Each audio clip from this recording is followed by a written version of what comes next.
I grew up in the 70s. In addition to disco and polyester, it was the decade of big hair. We had shampoos and conditioners and hot oil treatments and rinse-out conditioners, leave-in conditioners, spray-on detanglers. And then once we were finished, we would blow dry and mousse and gel and hairspray so that nothing moved as we were on the dance floor.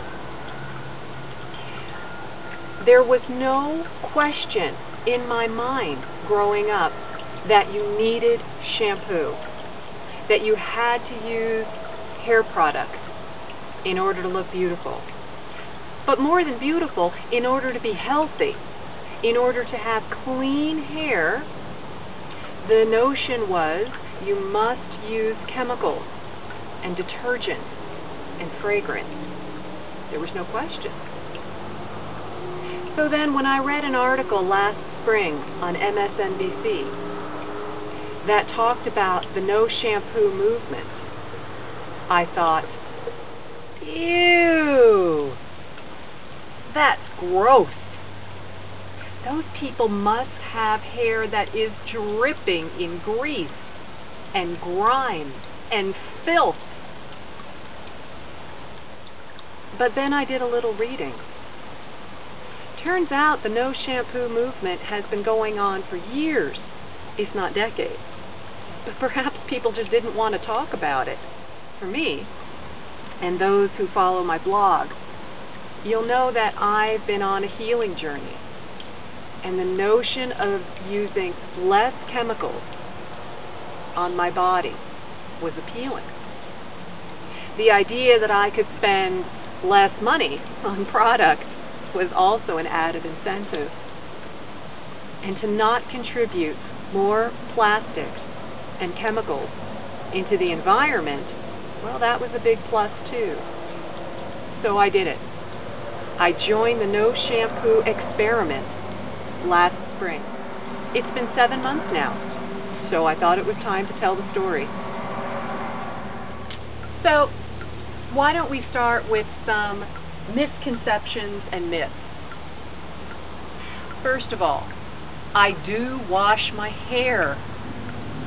When I talk about the No Shampoo movement, some people make the assumption that I must smell and that I don't wash. Not true.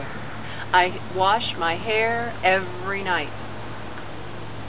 Instead of shampoo, I use a solution of baking soda and water, and I rinse with a diluted vinegar solution.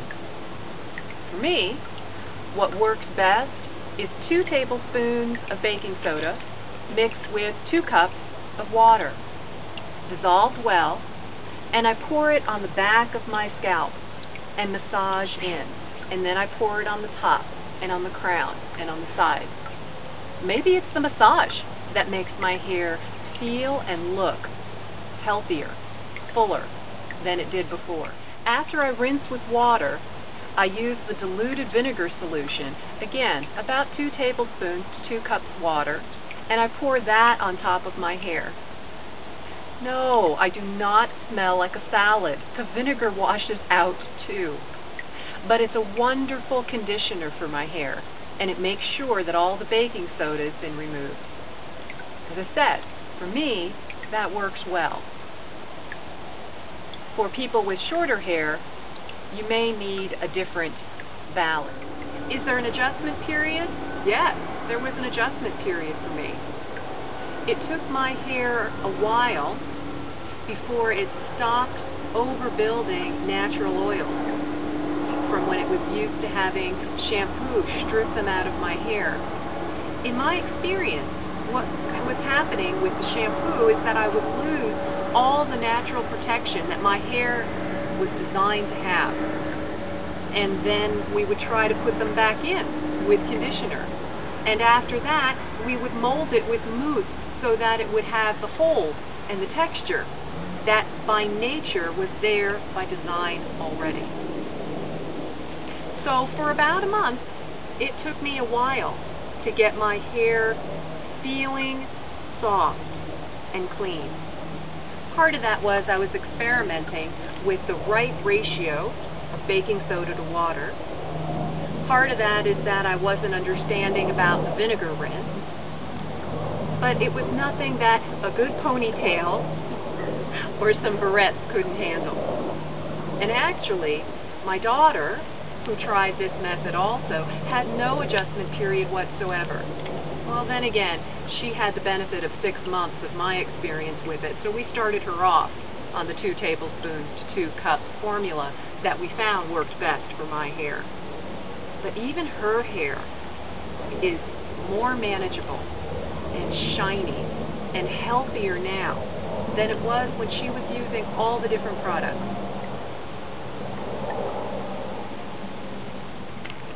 Other questions. Can you use this method with color-treated hair or perm? I hear you can, because it's a natural method and it's safe on hair. There's no harsh additives or chemicals that would damage color treating or perm. Can you still use blow dryers and curling irons or mousse and hairspray if you wanted to? Sure. There's no reason why the rest of your hair care regime has to change. But you may not want to. What I noticed with my own hair is that there is a natural body and hold that wasn't there before. In order to get my hair to stay and stop falling in my face, I would have to have used mousse and spray. But now, my hair has natural body, and I don't need to use any products.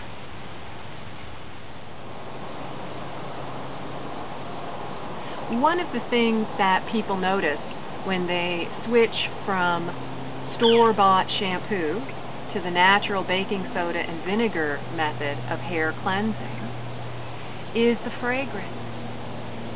It is in our cellular memories to equate clean with the sense of Hawaiian tropics or herbal essences or citrus senses. It's a sensual experience for us to shampoo in fragrance. So, if you're missing the perfume, you can add 1 or 2 drops of essential oil to your baking soda and water mixture. We like to create a gallon at a time and put 1 or 2 drops of lang lang or lavender or clove and mandarin. It doesn't mean that we had to give up feeling pretty. For me, it was about examining unquestioned beliefs. There is an entire supermarket aisle of shampoos and conditioners, mousse, gels, and hairsprays. I wanted to look at that and see if it was true that in order to have healthy hair, in order to be clean, we needed to buy chemicals and detergents and fragrances. There's a certain amount of freedom in knowing the truth. And with that, I can make a choice. And for now, I choose no shampoo. It's as simple as that. Now you get to decide for yourself.